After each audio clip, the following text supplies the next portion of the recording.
ಕಿಟಕಿಯಿಂದ ಜೋರಾಗಿ ಗಾಳಿ ಬೀಸುತ್ತಿದೆ. ದೀಪಗಳು ಹಾರಿ ಹೋಗುತ್ತಿವೆ. ರಾಜಲಿಂಗ ರಾಜೇಂದ್ರ ಬೆವರುತ್ತಾ ನಿದ್ದೆಯಿಂದ ಎಚ್ಚರಗೊಳ್ಳುತ್ತಾನೆ. ಅವನಿಗೆ ಯಾರೋ ಒಬ್ಬ ಪಿಸುಗುಡುವಂತೆ ಅಥವಾ ಕಿರುಚಾಡುವಂತೆ ಕೇಳಿಸುತ್ತದೆ. ಅವನು ಆ ಕೋಣೆಯ ಸುತ್ತಲೂ ನೋಡುತ್ತಾನೆ. ಅಲ್ಲಿ ಯಾರೂ ಇಲ್ಲ. ಆದ್ರೆ ಗೋಡೆಯ ಮೇಲೆ ಒಂದು ವಿಚಿತ್ರವಾದ ನೆರಳು ಕಾಣುತ್ತದೆ.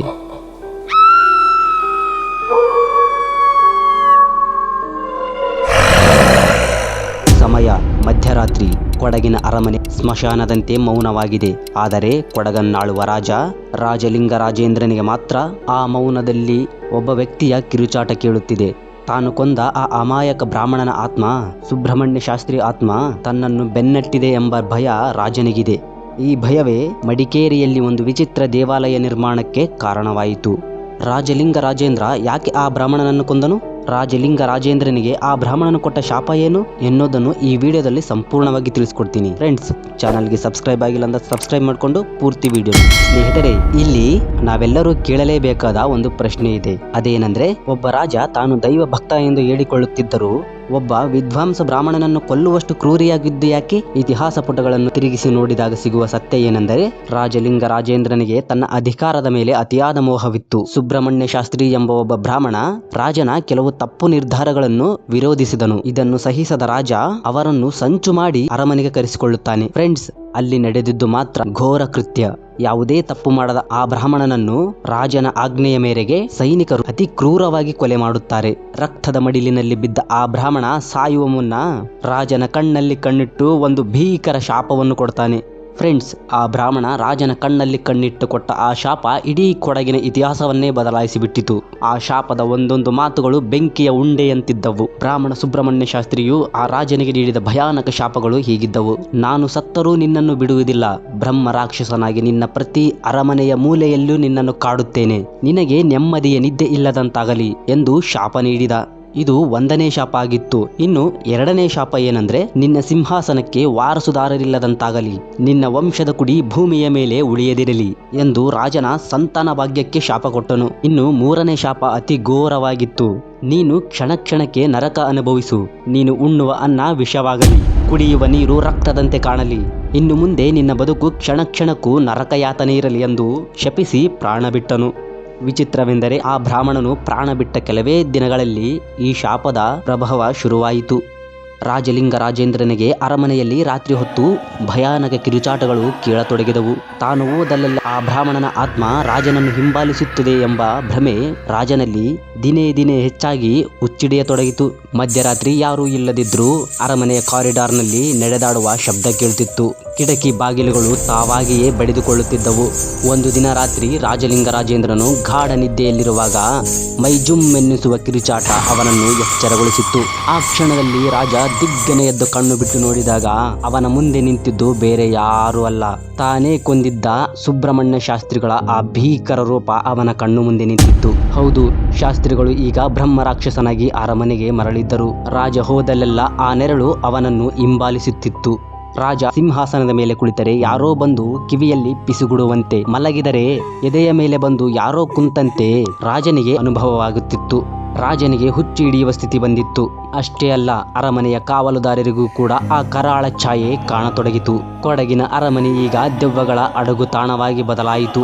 ಈ ದೆವ್ವಗಳ ಕಾಟ ಎಷ್ಟು ಜಾಸ್ತಿ ಆಯಿತಂದ್ರೆ ರಾಜನಿಗೆ ಅನ್ನ ನೀರು ಸೇರದಂತಾಯಿತು. ಅರಮನೆಯಲ್ಲಿ ಬ್ರಹ್ಮ ರಾಕ್ಷಸನ ಕಾಟ ದಿನದಿಂದ ದಿನೇ ಹೆಚ್ಚಾಗತೊಡಗಿತು.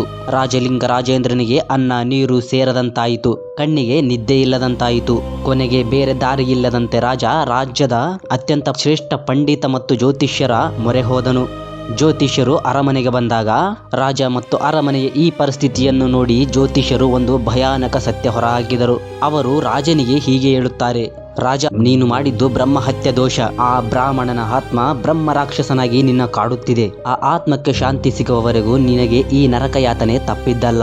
ರಾಜ ಗಾಬರಿಯಿಂದ ಕೈಮುಗಿದು ಕೇಳ್ತಾನೆ, ಇದಕ್ಕೆ ಪರಿಹಾರವೇ ಇಲ್ಲವೇ ಎಂದು. ಪಂಡಿತರು ಅತ್ಯಂತ ಕಠಿಣವಾದ ದಾರಿಯನ್ನು ಸೂಚಿಸುತ್ತಾರೆ. ಅದೇನೆಂದ್ರೆ, ನೀನು ಪವಿತ್ರ ಕಾಶಿಗೆ ಹೋಗಬೇಕು. ಅಲ್ಲಿಂದ ಸ್ವತಃ ಕಾಶಿ ವಿಶ್ವನಾಥನ ಸನ್ನಿಧಿಯಿಂದ ಪವಿತ್ರ ಶಿವಲಿಂಗವನ್ನು ತರಬೇಕು. ಆ ಲಿಂಗವನ್ನು ಇಲ್ಲಿ ಭಕ್ತಿಯಿಂದ ಪ್ರತಿಷ್ಠಾಪಿಸಿದರೆ ಮಾತ್ರ ಆ ಬ್ರಹ್ಮ ರಾಕ್ಷಸನು ಶಾಂತಿಯಾಗುತ್ತಾನೆ ಎಂದು ಪಂಡಿತರು ಆಜ್ಞಾಪಿಸಿದರು. ಆಗಿನ ಕಾಲದಲ್ಲಿ ಕಾಶಿಗೆ ಹೋಗೋದಂದ್ರೆ ಇಂದಿನಷ್ಟು ಸುಲಭವಾಗಿರಲಿಲ್ಲ. ಕಾಶಿಯಿಂದ ಮಡಿಕೇರಿಗೆ ಶಿವಲಿಂಗವನ್ನು ತರಲು ಒಂದು ದೊಡ್ಡ ಸಾಹಸವಾಗಿತ್ತು. ರಾಜ ತನ್ನ ಅತ್ಯಂತ ನಂಬಿಕಸ್ಥ ಸೈನಿಕರು ಮತ್ತು ಭಕ್ತರನ್ನು ಕಾಶಿಗೆ ಕಳಿಸುತ್ತಾನೆ. ಅವರು ತಿಂಗಳುಗಟ್ಟಲೆ ಪ್ರಯಾಣಿಸಿ ಗಂಗೆ ತಟದಲ್ಲಿ ಶಿವಲಿಂಗವನ್ನು ಪಡೆದು ಅವರು ಅದನ್ನು ಅತಿ ಜಾಗರೂಕರಿಂದ ಮಡಿಕೇರಿಗೆ ತರುತ್ತಾರೆ. ಈ ಸಮಯದಲ್ಲಿ ರಾಜನ ಮನಸ್ಸಲ್ಲಿ ಒಂದೇ ಒಂದು ಆಲೋಚನೆ ಇತ್ತು. ತಾನು ಮಾಡಿದ ಪಾಪಕ್ಕೆ ಪ್ರಾಯಶ್ಚಿತ್ತ ಸಿಕ್ಕಲಿ, ಆ ಭಯಾನಕ ದೆವ್ವದ ಕಾಟ ನಿಲ್ಲಲಿ ಎಂದು. ಇತಿಹಾಸದ ಪ್ರಕಾರ ಆ ಶಿವಲಿಂಗವನ್ನು ಮಡಿಕೇರಿಗೆ ತರುವವರೆಗೂ ರಾಜಲಿಂಗರಾಜೇಂದ್ರ ಅರಮನೆಯಲ್ಲಿ ಭಯದಿಂದಲೇ ದಿನ ಕಳೆಯುತ್ತಿದ್ದನು. ಯಾವಾಗ ಶಿವಲಿಂಗ ಮಡಿಕೇರಿ ಮಣ್ಣನ್ನು ಸ್ಪರ್ಶಿಸಿತೋ ಆಗ ರಾಜನ ಮನಸ್ಸಿಗೆ ಸ್ವಲ್ಪ ನಿರಾಳವಾಯಿತು. ಆದರೆ ಅಸಲಿ ಸವಾಲು ಇದ್ದಿದ್ದೇ ಶಿವಲಿಂಗವನ್ನು ಪ್ರತಿಷ್ಠಾಪಿಸುವ ದೇವಾಲಯದ ನಿರ್ಮಾಣದಲ್ಲಿ. ಫ್ರೆಂಡ್ಸ್, ನೀವು ಓಂಕಾರೇಶ್ವರ ದೇವಾಲಯವನ್ನು ಗಮನಿಸಿದರೆ ಬೇರೆ ಯಾವುದೇ ದೇವಸ್ಥಾನದಂತೆ ಅದು ಕಾಣುವುದಿಲ್ಲ. ಯಾಕೆ ಗೊತ್ತಾ? ಇಲ್ಲಿ ದೇವಸ್ಥಾನಗಳ ಗೋಪುರಗಳ ಬದಲು ಇಸ್ಲಾಮಿಕ್ ಶೈಲಿಯ ಗುಮ್ಮಟಗಳಿವೆ. ಇದರ ಹಿಂದೆ 2 ಪ್ರಾಮುಖ್ಯ ಕಾರಣಗಳಿವೆಂದು ಹೇಳಲಾಗುತ್ತದೆ. ಮೊದಲನೆಯದು, ರಾಜ ತನ್ನ ಪಾಪದ ಪ್ರಾಯಶ್ಚಿತ್ತಕ್ಕಾಗಿ ಎಲ್ಲಾ ಧರ್ಮಗಳನ್ನು ನಂಬಿದ್ದನು. ಎರಡನೆಯದು, ಆ ಬ್ರಹ್ಮ ರಾಕ್ಷಸನಿಗೆ ದೇವಸ್ಥಾನ ಎಂದು ಅರಿವಾಗದಂತೆ ಈ ವಿಶಿಷ್ಟ ವಿನ್ಯಾಸ ಮಾಡಿರಬಹುದು ಎಂದು ಹೇಳಲಾಗುತ್ತದೆ. ದೇವಸ್ಥಾನದ ಸುತ್ತಲೂ ಇರುವ ವಿಶಿಷ್ಟ ಕೊಳವು ಆತ್ಮದ ಶಾಂತಿಗಾಗಿ ನಿರ್ಮಿಸಲಾಯಿತು ಎಂದು ನಂಬಲಾಗಿದೆ. 1820ರಲ್ಲಿ ಈ ದೇವಸ್ಥಾನ ಪೂರ್ಣಗೊಂಡಿತು. ಶಿವಲಿಂಗ ಪ್ರತಿಷ್ಠಾಪದ ನಂತರ ಬ್ರಹ್ಮ ರಾಕ್ಷಸನ ಕಾಟ ನಿಂತಿತು ಎಂದು ಹೇಳಲಾಗುತ್ತದೆ. ಇಂದು ಈ ದೇವಸ್ಥಾನ ಮಡಿಕೇರಿಯ ಅತ್ಯಂತ ಪವಿತ್ರ ಸ್ಥಳದಲ್ಲಿ ಒಂದಾಗಿದೆ.